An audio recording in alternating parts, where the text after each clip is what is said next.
tua palavra é luz no meu caminho, luz no meu caminho, meu Deus, tua palavra é luz no meu caminho, luz no meu caminho, meu Deus, tua palavra está.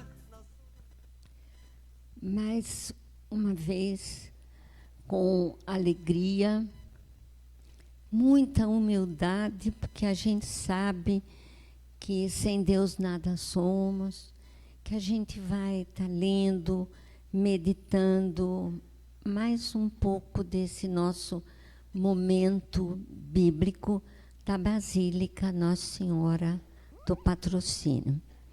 Primeiro de tudo, o meu boa noite a todos, nosso agradecimento pelas mensagens que temos recebido e também dizer que podem dar sugestões, que a gente está aberta às sugestões, algumas mudanças que a gente possa vir a fazer para que possa ter a participação de mais gente.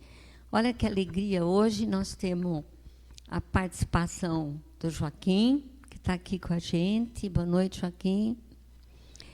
E dizendo para vocês que a Fabiana também continua com a gente.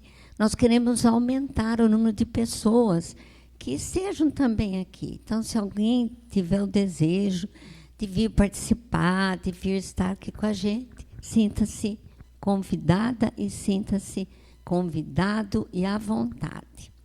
Nós vamos começar mais um momento fazendo o sinal da cruz, pedindo nesse momento: abre, Senhor, o nosso entendimento, nosso raciocínio, nossa inteligência, para ouvir a vossa palavra e assim abrir a nossa boca para anunciar a vossa palavra, para viver a vossa palavra, que ela possa realmente fazer morada no nosso coração. É isso o nosso pedido nesse momento. E nós vamos fazer uma abertura com uma música, mas que a melodia é linda, é gostoso de ouvir, mas a letra é uma oração, que seja a nossa oração desse momento.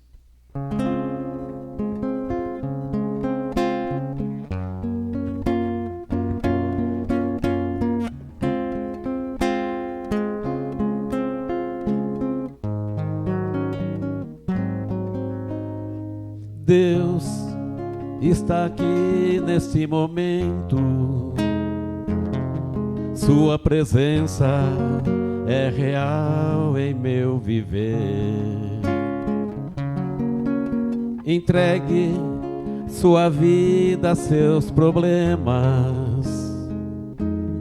Fale com Deus, Ele vai ajudar você. Oh, Deus me trouxe aqui para aliviar os teus sofrimentos. Oh, é Ele o autor da fé, do princípio ao fim de todos teus tormentos. E ainda se vier noite traiçoeira, se a cruz pesada for, Cristo estará contigo. O mundo pode até fazer você chorar, mas Deus te quer sorrindo. E ainda se vier noites traiçoeiras, se a cruz pesada for, Cristo estará contigo. O mundo pode até fazer você chorar, mas Deus te quer sorrindo.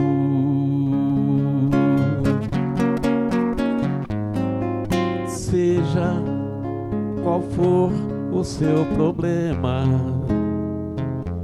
fale com Deus, Ele vai ajudar você. Após a dor, o sofrimento, Deus é amor, não lhe deixará sofrer. Oh, Deus te trouxe aqui para aliviar os teus sofrimentos. É Ele o autor da fé, do princípio ao fim de todos os teus tormentos. E ainda se vier noite traiçoeira, se a cruz pesada for, Cristo estará contigo. O mundo pode até fazer você chorar, mas Deus te quer sorrindo.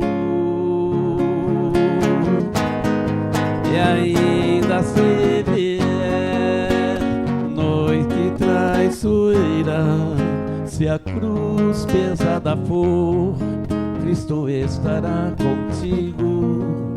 O mundo pode até fazer você chorar, mas Deus te quer sorrindo.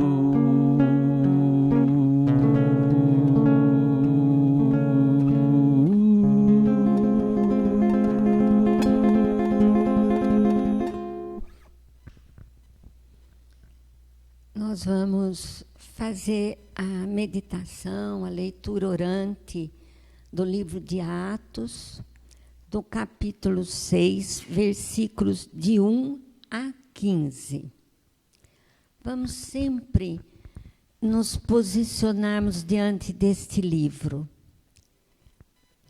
Que maravilha as mensagens de ânimo, de coragem, de luta, para que os valores de Cristo fossem aceitos, amados, respeitados.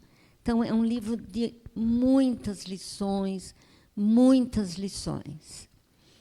Antes de entrar no livro de Atos, eu quero recordar um pouquinho aquilo que nós estamos falando do Evangelho de São João. Ele é o Evangelho, vamos recordando, não fala em milagres, ele fala em sinais da presença de Deus. E nós precisamos realmente enxergar essa presença de Deus. Deus está aqui, Deus está nesse momento de tantos problemas que a gente passa. Olha, quando a gente começa a ver os sinais da presença de Deus, o apóstolo João vai falar para a gente da caminhada sobre as águas. Não é milagre, é a água, o mar, representando todas as dificuldades, os ventos fortes, as tempestades e a presença de Deus acalmando. Esse mar é a vida. Esse mar é o mundo que nós estamos vivendo. Deus caminha com a gente. Jesus está entre nós. Ele ressuscitou e está vivo entre nós. Então, o grande sinal de Jesus andando sobre as águas, águas que estavam balançando muito, que deram medo para Pedro. Enfim, os apóstolos todos ficam temerosos, e Jesus vai ao encontro deles, andando sobre essa tempestade. Então, Jesus está entre nós. Outra mensagem que nós podemos ver é a questão da partilha. Então, Jesus está entre nós, e o Evangelho de João, quando ele coloca a multiplicação dos pães, ele está fazendo um alerta. Veja, quantos e quantas famílias caminham no mundo precisando dessa partilha. Então, o sinal do amor de Deus é o gesto da partilha dos cristãos. É isso que o Evangelho de João vai mudando o nosso olhar. Porque no nosso olhar, assim, mas, claro, Jesus poderia pegar poucos pães, pouquinhos peixes, transformar, todo mundo comer. João coloca diferente. Jesus, no seu coração, pode fazer nascer a partilha que alimenta todos. E não falte para ninguém. Então, é muito bonito. Depois nós vamos voltar nesses sinais do amor de Deus que João nos apresenta. Agora nós vamos começar o livro de Atos. Eu vou ler primeiro em 2 pedaços. Eu vou ler o primeiro texto, vou ler do 1 ao 8, e vamos meditar, refletir do 1 ao 8. Depois nós vemos do 8 ao 15, tá bom? Do versículo 1 ao 8. Ora, naqueles dias, crescendo o número dos discípulos, houve uma murmuração dos gregos contra os hebreus, porque as suas viúvas eram desprezadas no ministério cotidiano. E os 12, convocando a multidão dos discípulos, disseram: não é razoável que nós deixemos a palavra de Deus e sirvamos as mesas. Escolhei, pois, irmãos, dentre vós, 7 varões de boa reputação, cheios de Espírito Santo e de sabedoria, e aos quais nós continuamos com a nossa responsabilidade, oração e ministério da palavra. Este parecer contentou a toda a multidão, e elegeram 7 homens. Estevão, homem cheio de fé e do Espírito Santo, Felipe, Prócono, Nicanor, Timão, Pármenas e Nicolau, como prosélitos, diáconos de Antioquia. E os apresentaram ante os apóstolos, e estes, orando, lhes impuseram a mão. E crescia a palavra de Deus, e em Jerusalém se multiplicava muito o número de discípulos, e grande parte dos sacerdotes obedecia à fé. Que interessante. Depois do dia de Pentecostes, muitos não voltaram para suas terras, ficaram lá. E aí, convertidos ao cristianismo, eles começaram a viver em comunidade. Então, o que o texto mostra para a gente é que tem 2 tipos de judeus. Judeu é um povo do Antigo Testamento. Tinham os judeus que ficaram lá ali em Jerusalém, na região da Palestina, falavam o hebraico, o aramaico, que era a língua deles. tinham os costumes do templo e agora incorporando também os ensinamentos de Jesus Cristo nessas comunidades. Então, são judeus. E existiam judeus que vieram de fora, são os helenistas, gregos, que não viviam na região ali de Jerusalém, da Palestina. Há muito tempo eles não viviam ali. Eram da dispersão, foram esparramados. Muitos deles nem falavam hebraico, aramaico, tinham até se afastado dos costumes do templo. Então, eram diferentes e fazem parte da comunidade. Na comunidade tinha a partilha. Lembra que nós já vimos isso, eles tinham tudo em comum. Então, vai dividir. E os judeus gregos começaram a murmurar, começou tic-tic, que quase a gente não sabe, não acontece isso na nossa comunidade. Para a gente entender bem, não é? Começou aquele zum, zum, zum, zum, que estava havendo uma diferença na forma de tratar as viúvas do grupo palestino com a viúva do grupo grego. Também é uma coisa que a gente quase não vê falar na nossa comunidade, né? Que trata diferente uma pessoa da outra, essa murmuração.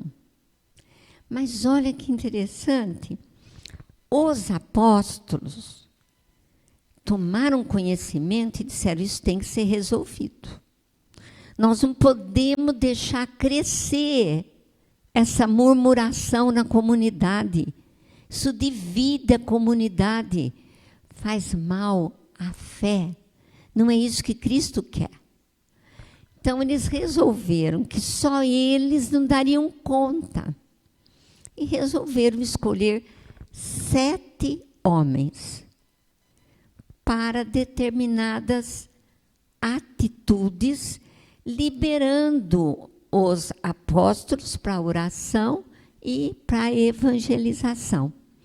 Esses 7 homens foram tidos como diáconos hoje, prosélitos.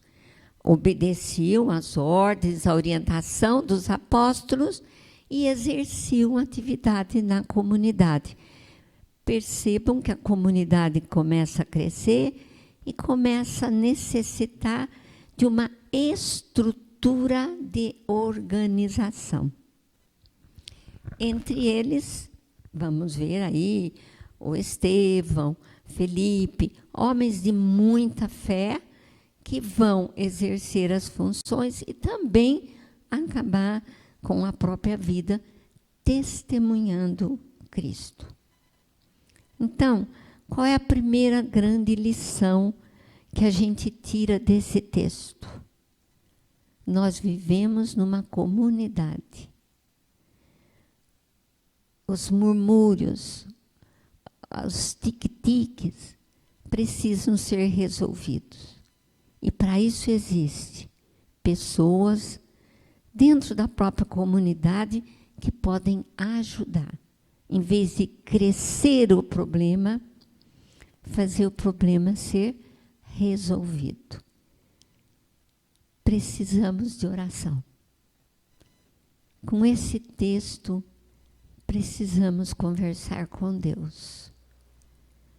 Pai, que essas divisões, essas murmurações não aconteça na nossa comunidade.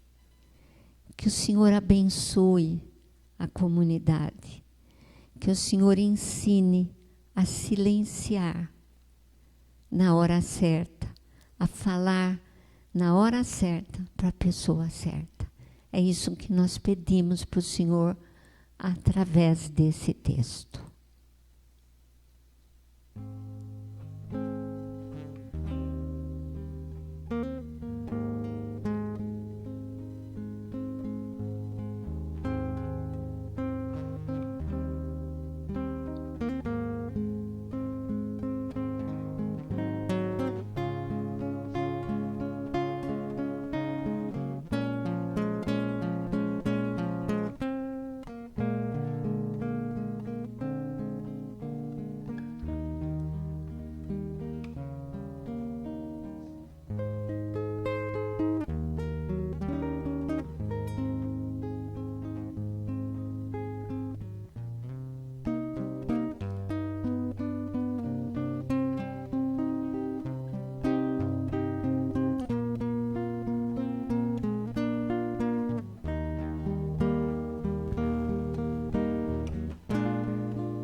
Depois desse momento tão gostoso de oração, e essa música, essa melodia, nos ajudando a pensar, vamos continuar agora a leitura do 8 ao 15 de Atos, ainda capítulo 6.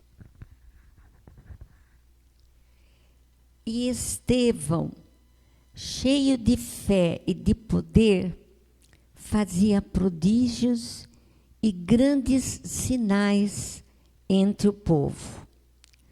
Levantaram-se alguns que eram da sinagoga, chamada dos libertinos, e dos sirineus e dos alexandrinos, e dos que eram da Cilícia e da Ásia, e disputavam com Estevão.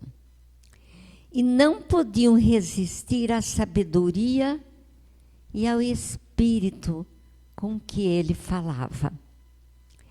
Então subornaram uns homens para que dissessem: ouvimos-lhe proferir palavras contra Moisés e contra Deus.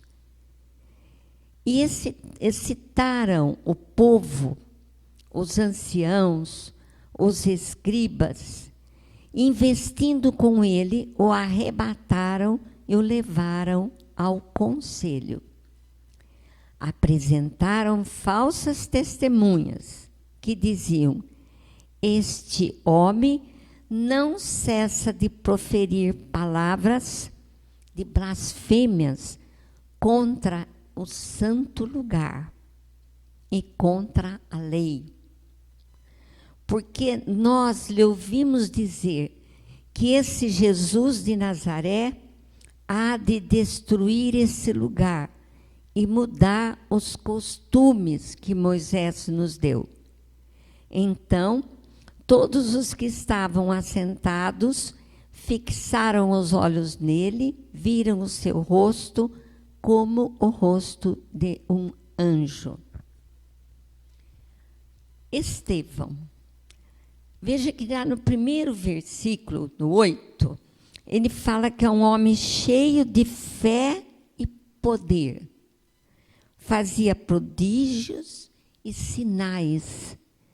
Vamos voltar nos sinais, mostrando a presença de Deus, mostrando no testemunho, nas atitudes e nas palavras. Claro que isso vai despertar a inveja. Inveja de um grupo que é judeu e que não aceita essa forma como estava acontecendo. E Estevão é levado até o sinédrio, é julgado, é levado no meio da rua com falsas acusações. E se a gente continuar lendo, agora vocês conhecem a história, Estevão vai ser apedrejado até a morte.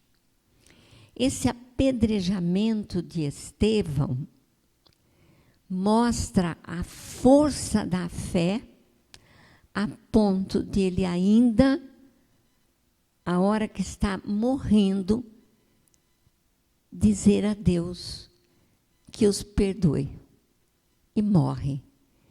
Então, é o grande testemunho dando a vida pela causa da fé. Hoje, se a gente pensar um pouco, eu acho que Deus está pedindo para a gente testemunho da nossa fé.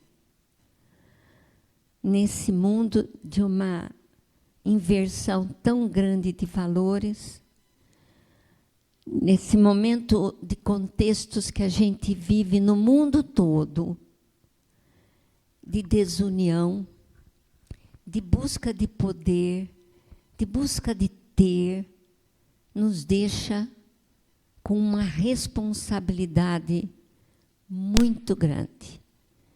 Por isso, a nossa oração nesse momento. Dá-nos, Pai, uma fé com a coragem do Espírito Santo. Uma fé que nos faça viver realmente esse projeto de Deus. Aumentai, Senhor, a nossa fé. Isso nós pedimos em nome de Jesus, que o Espírito Santo seja a nossa força e que a nossa comunidade se transforme numa comunidade verdadeiramente cristã, transformadora da realidade do mundo que a gente vive. Agora, o compromisso nosso, viver aquilo que a palavra nos ensinou. E não vamos esquecer da sugestão da semana. Então, temos aí a nossa sugestão para essa semana.